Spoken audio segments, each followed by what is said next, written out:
And they had copies made, and I got one. I don't know who else got one. Whoever got the rest of them. But it is true what I told you. Now, who's the letter to? I can't. I was. Like to an see ad here. or... Listen, I have to explain it to you.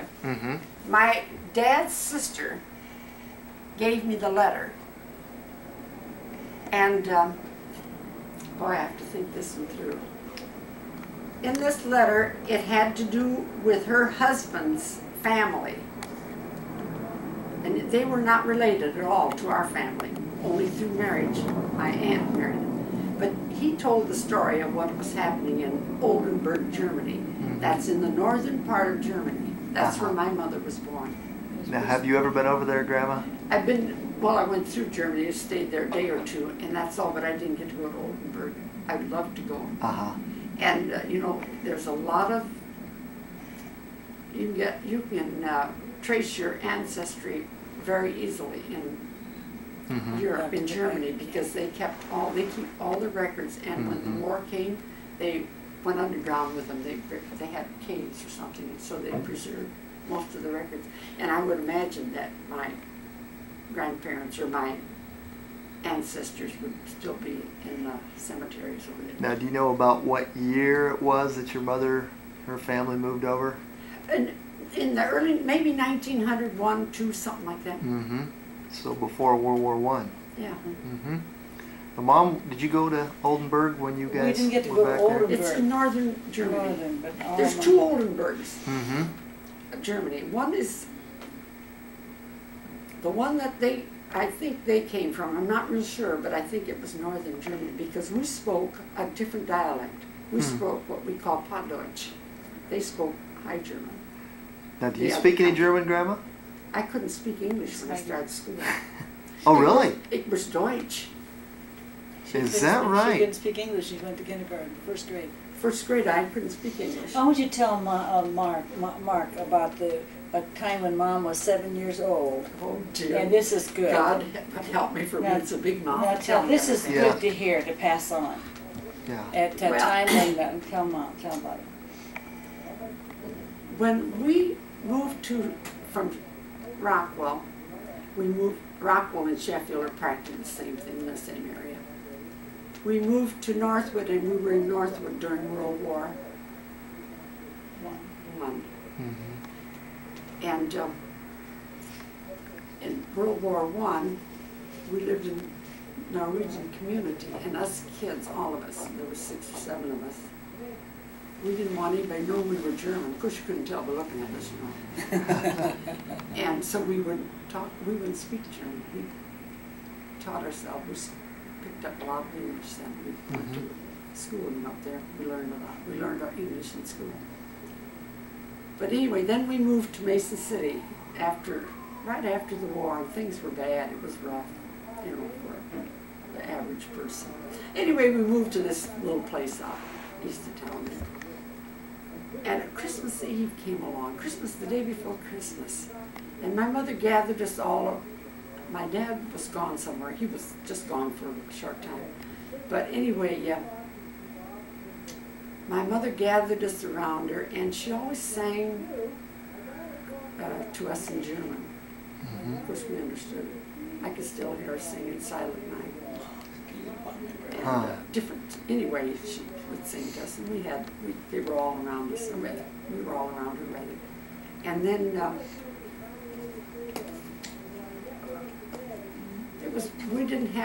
I didn't think we were going to get anything for Christmas. And so before I went to bed that night, we had just a plain old chair, you know what these old high-back kitchen chairs were. And I remember I got down on my knees at that chair, and I asked God to give us something for Christmas. I went to bed. Next morning after we got up, and I don't know what happened, but we had everything, all kinds of stuff. We had everything for Christmas. All kinds of goodies. Well, when I say all kinds of goodies, it looks big to me now, but probably it wasn't all that. But it was a lot, yeah. But it was. Wow. I thought that's fantastic. That was at age 7? Age 7.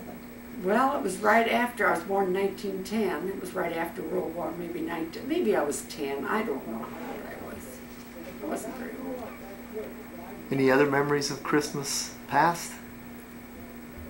Well, I can remember a lot of Christmases, but I can't think of anything just now. What does Christmas mean to you now?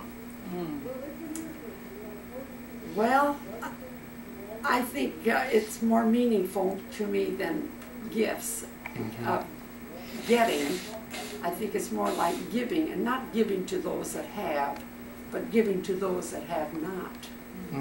We really need to be concerned at Christmas time about that little boy, that little girl that's hungry, has no place to go, no bed to sleep in. Yeah, it's good. And then, you know, I think we maybe get a little carried away with Yeah. I don't know. Well, Grandma, you're a tremendous living heritage to Well, us. all my folks, my background is Baptist. They were strong Baptists. Some of them were good Baptists, some of them weren't so good, and some of them were Hypocrites. well, not necessarily hypocrites, but they were all hard workers. They worked hard, worked the soil, they, you know, plowed the ground. Yeah. So that's my background. I'm a dirt farmer at heart. That's good. What would you say to your children, your grandchildren, your great-grandchildren? Yes. Something to pass along. Well, I'll tell you, there's more to living than the material things. We build. Every day we build. We should build. And leave something for those that are following us. I don't know. I think I failed. No. No, you haven't failed. Grandma, you've left us a lot. I tell Speaking you, for everyone that'll be viewing this, just to your kids and whoever they want to show it to. But we love you, Grandma. well, Mark, you're just been great kids. I'm real proud of you three boys. I really am. I really am proud of you because Well, you're proud of all your grandkids. I'm proud of all my grandkids. Yeah, they are. They, you know, All of them. they're not Every all one of they're them. not all alike, but I wouldn't want them to be all No. alike. No. I was just thinking, driving today, how growing up, speaking for myself and also the other kids, that we always knew we were loved by our parents and by our grandparents. By you, Grandma, so. That's a heritage. I'll never forget the day you walked. I got off work and your dad came to. I don't know why you were there from Iowa Falls. Just you and your dad. You met me in Yonkers. And I just stepped inside the Yonkers store, and there you were about. I don't think you were in school yet. And you said, "Grandma, am I glad to see you." It bowled me over. Well, I was glad to see you. That was really good. Well, that's about it.